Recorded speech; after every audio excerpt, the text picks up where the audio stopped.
Thank you very much for having me here. Um, from myself and my family, we thank you so much for all the support over all the years of everybody, and we just can't thank you enough. We really, really appreciate it. We would not be here and we would not be on our ranch today if it was not for you folks. Um, we've had quite a long history battling the feds. Um, it's been a roller coaster ride. There's been some high points and there's been some very, very low points. But in the end, the one thing that we found out, and our fight's not over, is there's no sense in giving up. If you give up, they've won and you've lost. So, life, it deals everybody a different set of cards, and this just happens to be the ones that were dealt. And so we look forward to it and continue on. I mean, we've had a good time, so.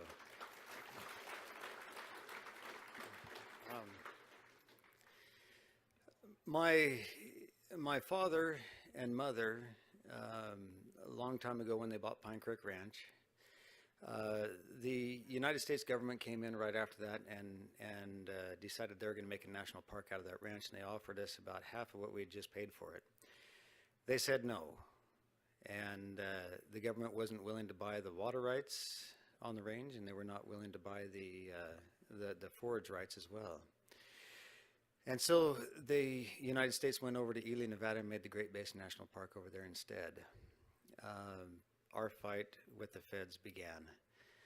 And it became evident right off the bat that the United States wanted to extinguish our water rights because the water rights were the key to using the rest of the land.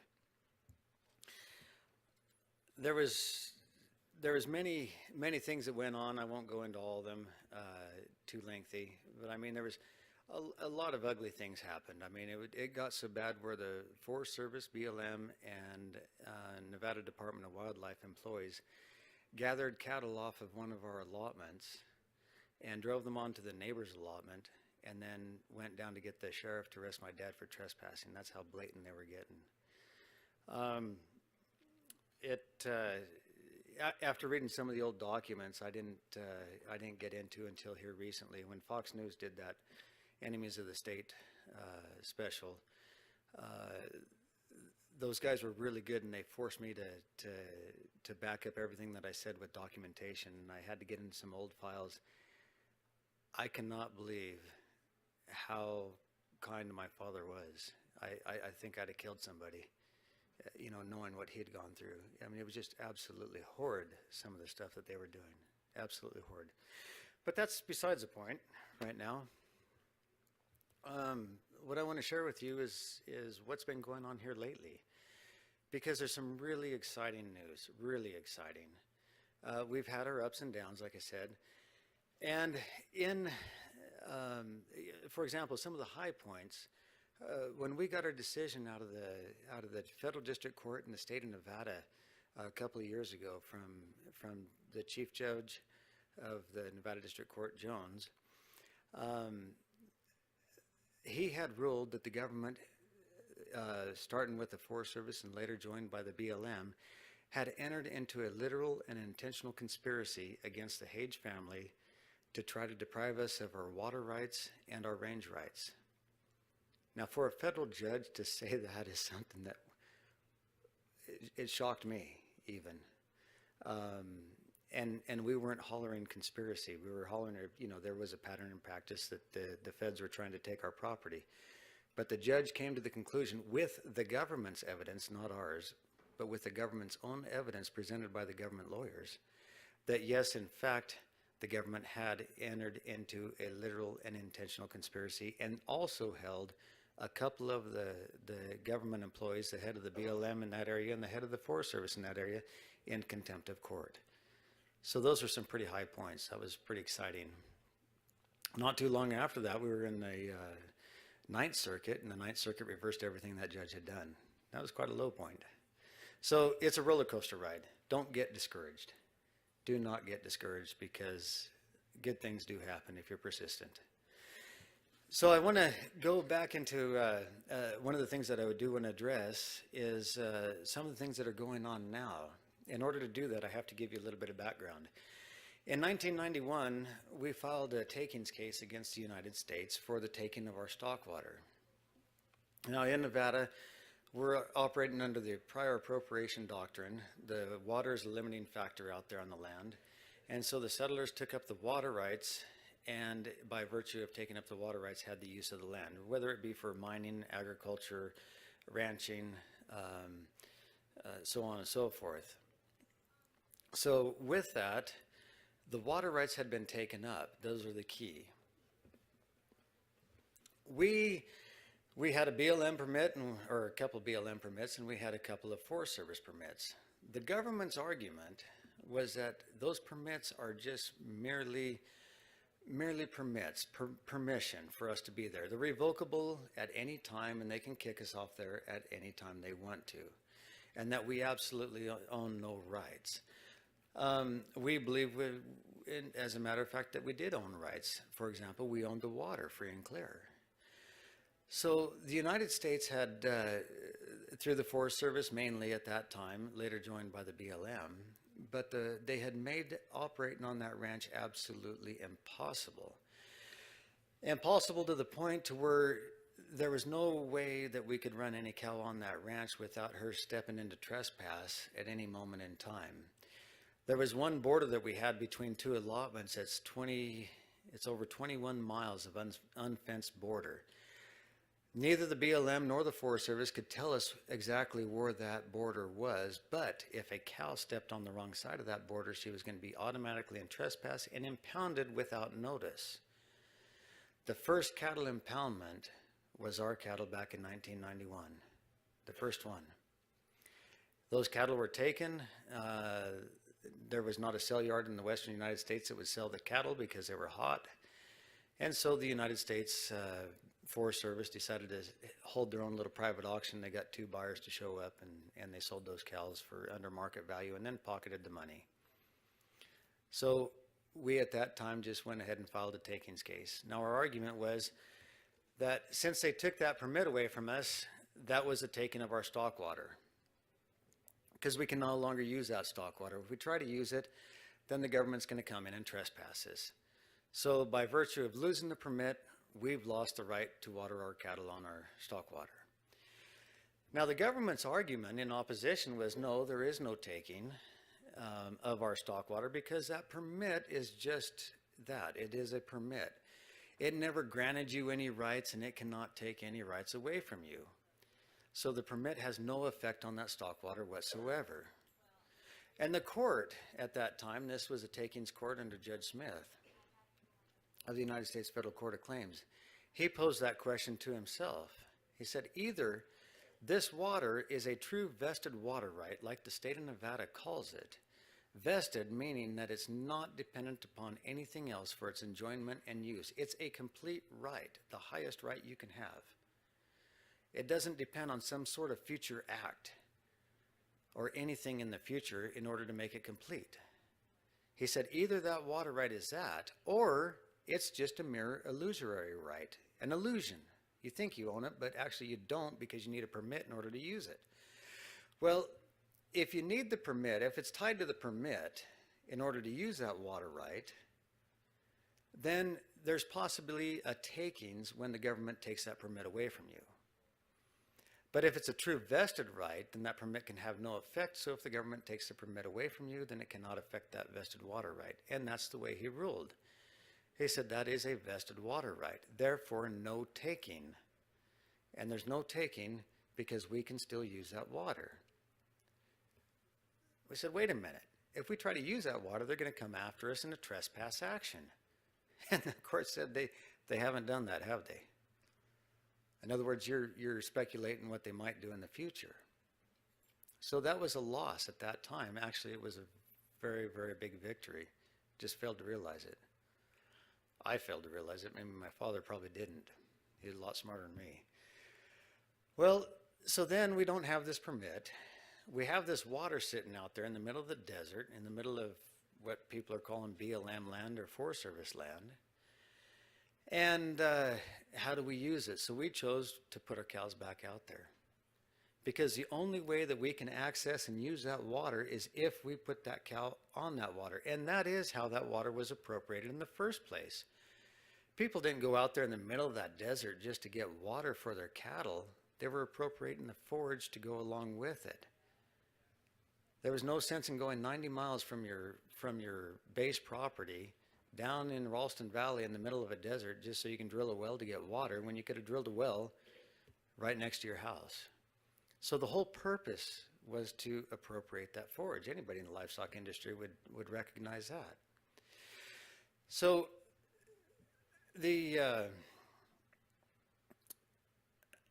lost my train of thought. Sorry, I got on the rabbit trail. Anyway, so we put the cows back out. The only way that we could access and beneficially use our vested water rights was to locate the cattle on the water sources themselves. And we never put any more cattle out than what we had water rights for. Our water rights are defined by the number of head and the duration of time that they can be there. Some of them are 12 months, some of them are 11 months, most of them are 12 months. So, and for a certain number of head. So for every water right that we had, we stocked it accordingly, always under, and never used any more than what we were entitled to, than what we owned. And sure enough, here comes the BLM and the Forest Service, and they bring a trespass action against me personally and my father's estate, because my father had passed by that time. So now the question is, do we have a right to use this water without a permit? Now everybody knows a cow's going to eat grass, right? You stick her out there on a water source and she's going to maintain herself by foraging alongside that water. Their argument is that the government owns the grass and the only way to use that grass is through a permit. And since I don't have a permit and I'm not going to get a permit and they're not going to give me a permit, then I am a trespasser. Now, we brought that case, or they brought the case before the Federal District Court in the state of Nevada, and that's the court that finally ruled that there had to be some sort of easement to that water right. In other words, there is no way that a person can take up a property right there and then be denied access to that. That vested water right has access to it. And since the water was appropriated by locating the cattle on the spring source or the well itself, then that is the access to the water and the easement that goes along with it. But the judge had also limited that access to about half a mile on any side of the water source. I disagree with that. I think the access is the historical and customary use of that water right, whatever the area may be. It might be less than a half mile, might be more. But that's just my reading of Nevada law. So he had partially recognized our access point for that water. And at the same time, the government is arguing that there should be no access whatsoever. Or, well, no, they didn't say no access. They're not denying us access, because if they deny us access, it's a taking. They just mainly said that, hey, you have to have a grazing permit if cows are going to be out there. And, oh, by the way, we're going to establish the rules and regulations to that grazing permit to make it virtually impossible for you to use your water. That's when the court had came back and ruled that, as a matter of fact, the government had entered into a literal and intentional conspiracy against our family to deprive us of that water and to deprive us of the forage that goes along with that water. The government appealed up to the Ninth Circuit. In fact, they told me, they said, we don't care what this trial court judge says. Said, we own the Ninth Circuit and we'll get any decision we want to out of there. Well, they did. They got the decision they wanted. And the decision they wanted was the Ninth Circuit to say exactly, the government owns a forage. If you're going to use that forage, you better get their permit. But we still own the water. So the Ninth Circuit had a problem there. And the solution to the problem was the same solution that they gave to the Hunter family in 1964. And that was that your access to your water comes through the ditches and canals provision of the old 1866 Act. In other words, we have the right to remove that water off the land through the 1866 Act into ditches and canals. In other words, transport that water off that land, off those mountains, out of that desert, and back to your private ground, which is on its face pretty ridiculous. That's never why the water was taken up in the first place. The water was taken up to have the forage in surrounding the water. There was a great case in Nevada, I think it was back in the 1950s. It was Steptoe versus Goalie. Angus McIntosh, he'd know that one quite well. But anyway, in that case, basically, the court had spelled it out, said, look, the point of diversion for your stock water is the cow's head. Where she chooses to graze is a place of beneficial use of that water. And that conforms to Nevada state law. And that was the argument that we were making.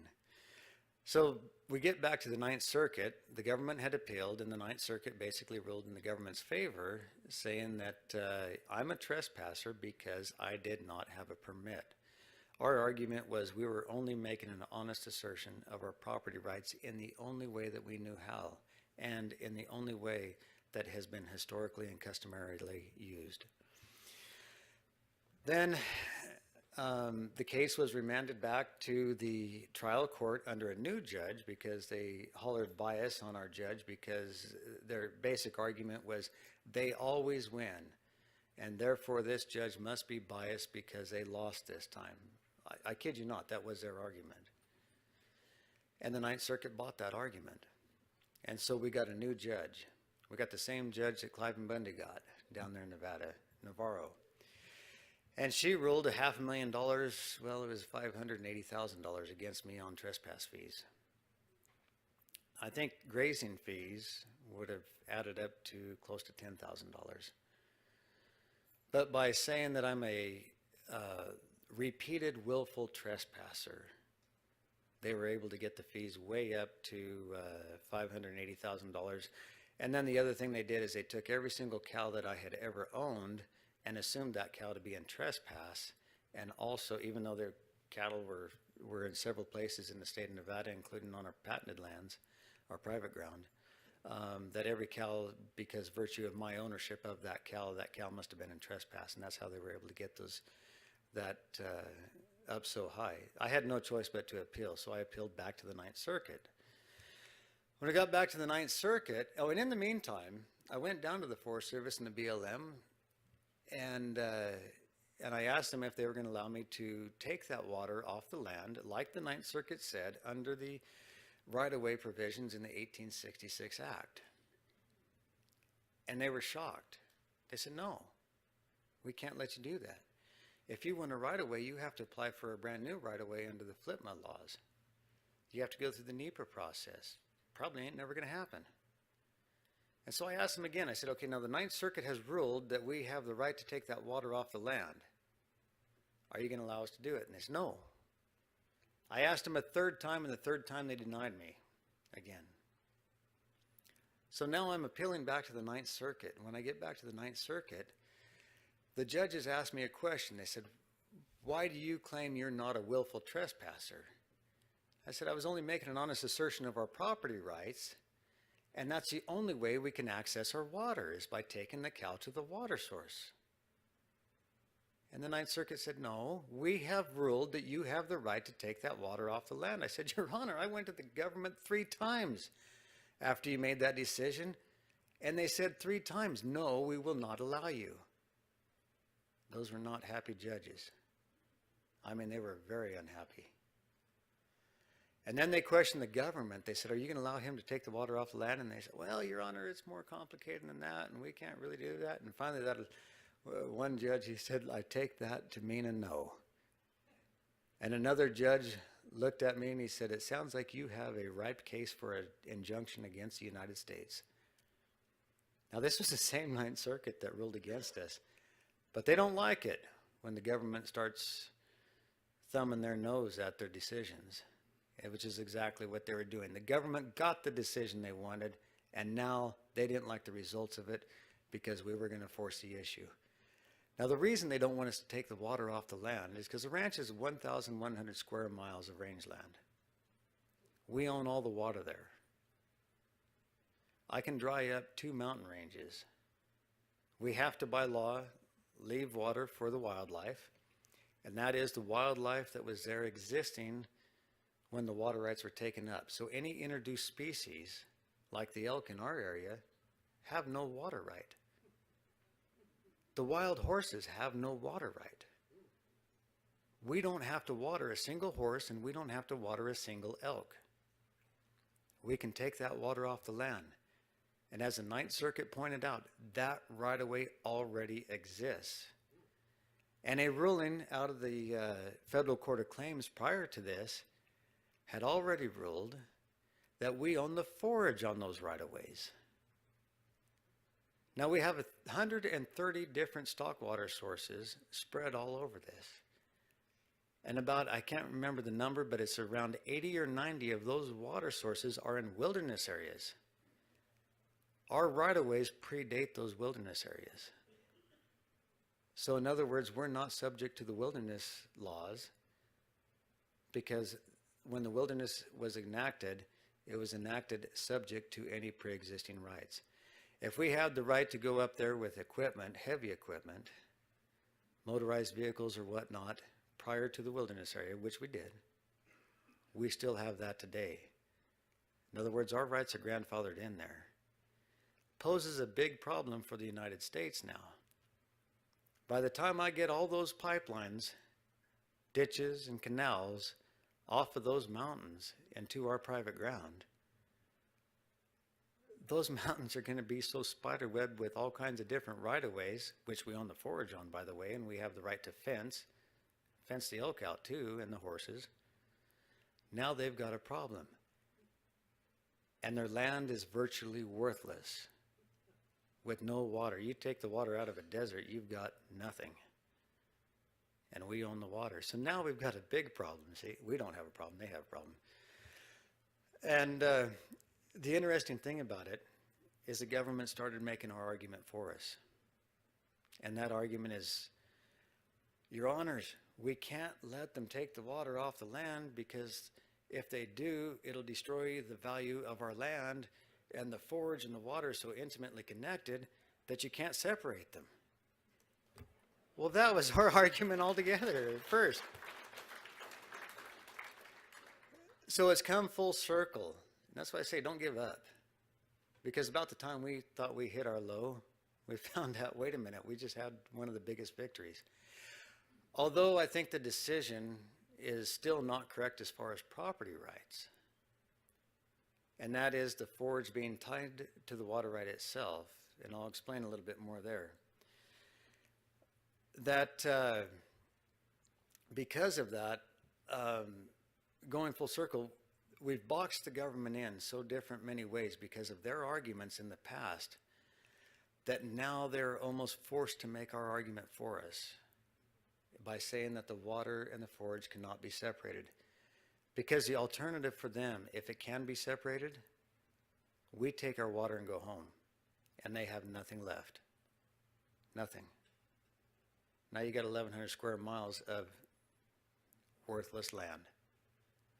And like the government said, they won't be able to manage the land how they want to without our water being out there. Yeah, you're right.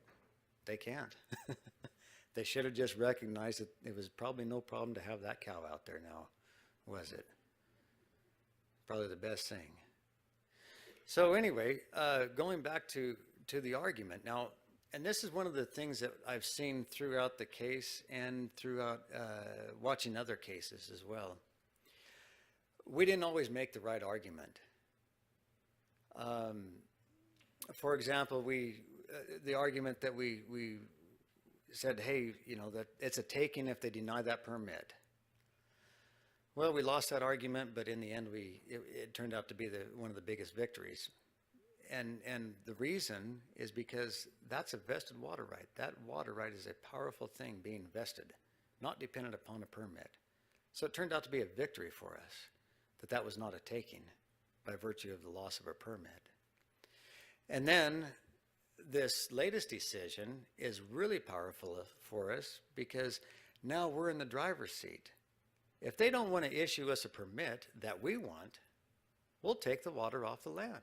We don't have to first go get denied a permit before we can take that water off the land. We can just simply say, look, we don't want to deal with you guys anymore.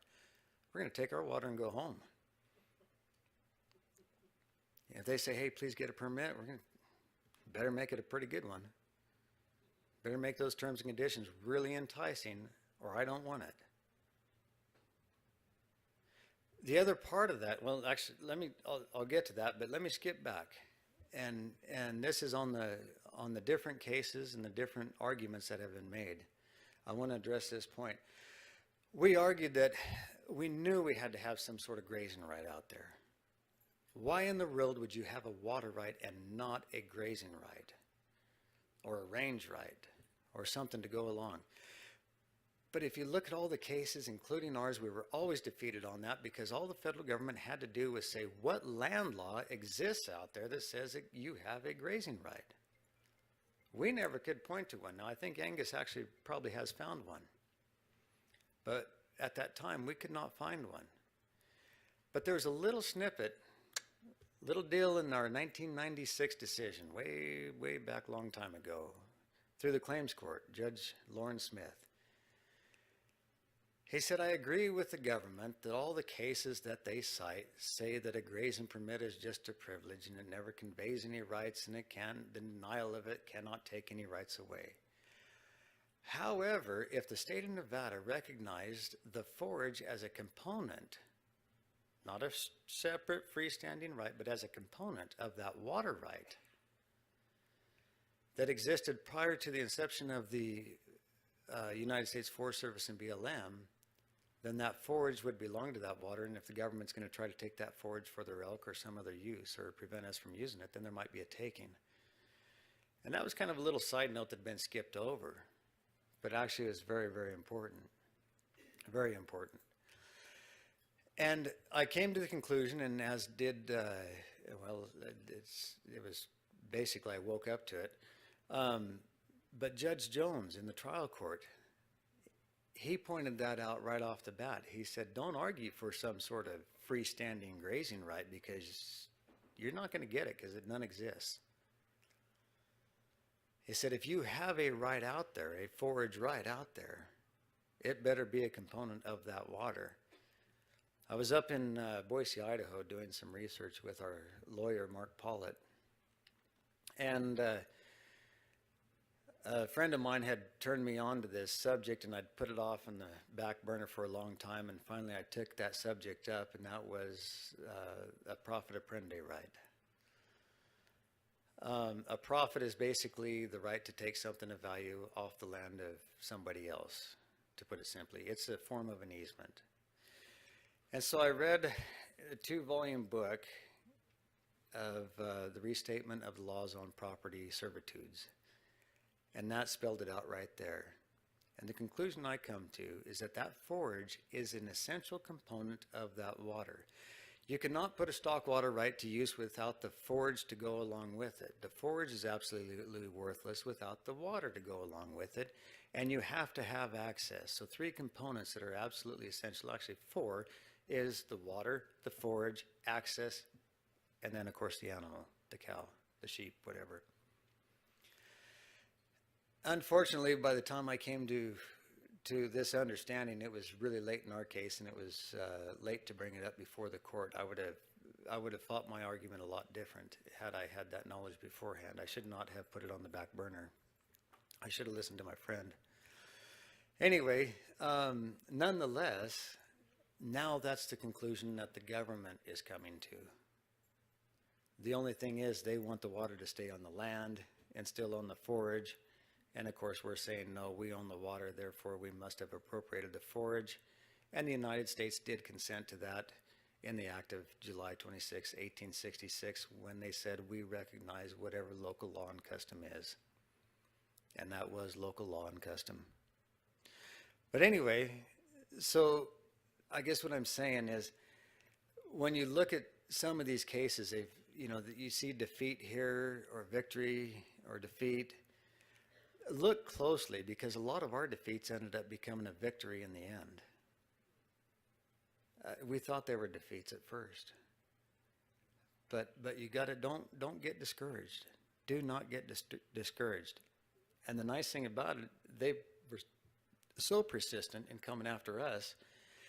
They've been making so many different arguments trying to get away from this recognizing the property that we finally boxed them into a corner to where now they're hurting, and they're hurting bad. One of the best examples is the case that they used against us. That's the Death Valley case, the Hunter family. See, the Hunters had a ranch in Death Valley, California, going clear back to the 1870s. The Park Service came in where they created the National Monument first, the Death Valley National Monument. Now, this is the driest place in North America. Some people went down there and they're ranching, and I guarantee you it was not an easy place to raise a cow. We raise cows north of there. It's a lot wetter where we are, and it's still tough country. But anyway, so they made the national park, and then subsequently later they decided they don't like cows in their park, and they kicked the Hunters out. Wouldn't give them a permit to have the cows in there. And the Hunters made the same argument that we had. It's like, wait a minute, we own that water, so therefore we must have the grazing right as well. And that's where the Ninth Circuit said, no, you don't have the grazing right. The government owns the grass, but you do own the water, and the government cannot deny you access to the water. So therefore, if you want to use your water, your access is to pipe it out of Death Valley National Monument. That's the case that we have. Well, think about that. You got the driest place on earth, or not on earth, but in North America, in this country. A private family owns that water, and now they have the right to take it out of there. Well, it was inconceivable at first. It's not now.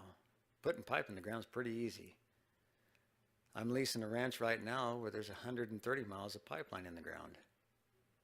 It's not a hard thing. They were laying up to 1-2 miles of pipe a day on that project. And so anyway, it's getting cheaper all the time. We plan on doing it. In fact, I've already started the process. But going back to the Hunter family and I got in contact a while back, and John Hunter asked me several months ago if I would broker those water rights for him. The Park Service is unwilling to pay fair market value for those waters, and they would like to sell them. Now think about this. The Ninth Circuit, when they ruled in their case and in our case, they did not say where we have to take the water, nor could they. All they said is that you have the right to take that water off the land. The right-of-way already exists, and the government can't stop you. Well, if I was Las Vegas, I'd be excited about buying stock water rights right now, because along with that comes a right-of-way. In fact, I told that to the BLM. I said, I'm going to purchase some land outside of Las Vegas, and one of my right-of-ways is going to go down there to Las Vegas. I'll tell you, that guy's eyes were this big. Yeah, he was shocked. I visited with the state engineer about it, and I can't speak for the state engineer. He hasn't made a decision, but just in general conversation, he could not see where the law would inhibit me from taking that water to Las Vegas under Nevada water law. So that could be pretty exciting, actually. Think about it. Yeah. Instead of watering a cow, we'll go flush some toilets with it. But anyway, I guess what I'm saying is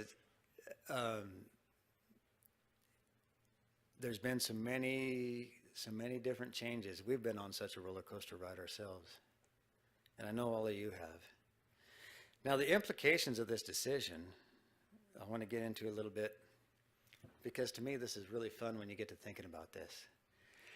Our water rights on Pine Creek Ranch, we own enough stock water, have appropriated enough stock water over the years for 30,000 head of cattle, over 30,000 head of cattle.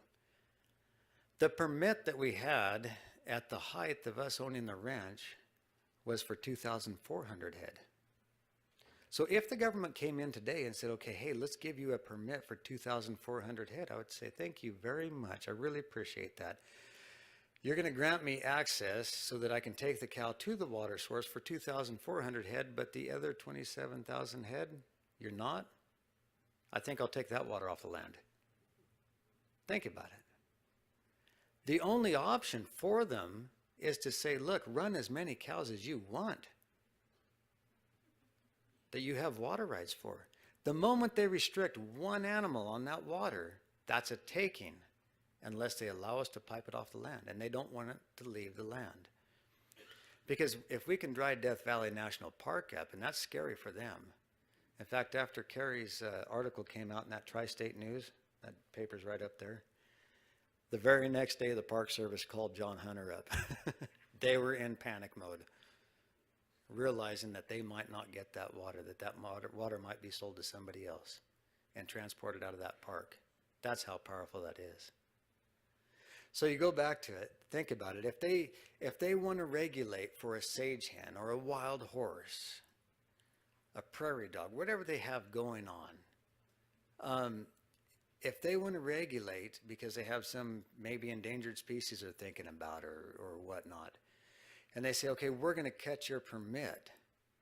We're going to take you down on numbers. And you say, wait a minute, I have water rights for this many cows. You want to start cutting me? You're either going to pay for that water, or we're taking that water off the land and you can't stop us. And if you try to stop us, we'll go to the court and get an injunction against you. Think about that. It's a powerful tool, very powerful. So if they want to start choosing the environmentalists over the property owner, they're going to have to start paying finally. And I think when it comes down to the end, and I can only speculate on this, but I think when it comes down to the end, they are going to have to finally cry uncle and say, wait a minute, we'll recognize your forage right. Or even if they don't recognize a forage right, they're going to have to say, look, what'll make you happy to keep that water out there? Now, I went before a couple members of Congress in Washington, D.C. a while back. I don't like that town very much. But it was interesting. One of the solutions that we had for ourselves, and a solution that we thought would work for the rest of the livestock industry, is that if they don't want that water to be removed off the land, like we have the right to do so, and if they want that water to stay there, then pay for it. Now, we're not going to give them ownership of our water whatsoever. And this is one thing that I'll have to say about all the congressmen I talked to. They said, we don't want the federal government to get ownership of one drop of water. Not one. I thought that was pretty neat. But anyway, the solution that I was coming up with was a solution where it would be kind of an automatic statutory type of compensation. You cannot replace a takings compensation under the Fifth Amendment. The Congress cannot legislate any takings compensation amount because every property is different and it's valued at different individually. So the solution that would work for us would be to say take a grazing fee. In the state of Nevada right now, the grazing fee in the BLM is $1.41 per month per cow. So that's what they're saying the value of their forage is. Now, our water is definitely worth a lot more than their forage. We can take our water somewhere else. We can sell our water. We can do all kinds of things with it. Their forage is basically worthless without our water. But they're saying that their forage is worth $1.41 per month per cow. So if you put a multiplier on there, say a multiplier of 4, for example, that would take it up close to $6, I think, somewhere up there. Say, okay, if you don't want us to take the water off the land, then you pay us whatever the grazing fee is, plus the multiplier, times the amount of cattle for that water each month that we have that water right for. So in a 12-month period, they would pay for all 12 months. In a 6-month water right, then they would pay for 6 months. To me, I thought it was a simple solution, because then in that case, they could weigh the benefits of whether they want to try to do something for a sage hen or a wild horse, or if they think that no, maybe it's better to go ahead and collect $1.41 and have a cow out there and not have to pay the water right holder to keep his water out there, because if they don't pay the water right holder, the guy's going to take his water off the land and they won't be able to do anything with it. So I don't know yet what kind of reception that's had. I mean, there was a couple of the congressmen were very receptive to it, but at the same time, they also said, look, this is Congress. Nothing gets done here. So anyway, I think we'll probably be back in court arguing over that one because we are taking the water off the land as we speak. I've already put in the applications with the state engineer. We're going to start removing the water off the land deep in wilderness areas. Yep. And the best thing about it is if the government protests, that completes a taking. This time we go back to the United States Court of Federal Claims and say, okay, hey, now they have denied us access. Here's the evidence. You already ruled who owns what property. All the groundwork's done. It's a very simple case after that. All you have to determine is what is the value of that water. So for us, it's a very good thing, a super good thing. And for you guys that are operating on the same type of conditions on the same lands that we're operating on, this applies to you too. Applies to everyone. You have a really strong tool now. If the government doesn't want to cooperate, they start jerking you around on a permit, a grazing permit. You can say, hey, fine, I'm tired of dealing with you guys. According to U.S. versus Hage, I have the right to take that water off the land under the 1866 law, and I'm going to start tomorrow. And I guarantee you, if you push it hard enough, they're going to cry uncle. They have to. And if you get an injunction against them, that's even worse off for them. And that's what I'm hoping to do, is get an injunction. I hope that they come after us and say, no, we're going to stop you from taking that water off the land somehow. You know, they're going to cry wilderness area or NEPA process or some sort of deal. That's fine. I'm prepared for those arguments. And we'll take them on. And we can go to the Ninth Circuit Court and get an injunction against them.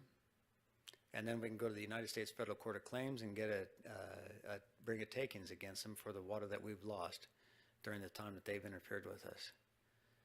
They don't have many more places to jump. They're about done. And like I said, when it came down to the end, they're making our case for us finally. So anyway, I think I'm close to out of time. I'd be more than happy to take questions. But the thing that I want to leave you with is don't quit. Don't quit. We were facing a foreclosure not too long ago, and we're probably going to face it again. But we're going to continue on. And when it gets ugly, just remember it's probably going to look better after that.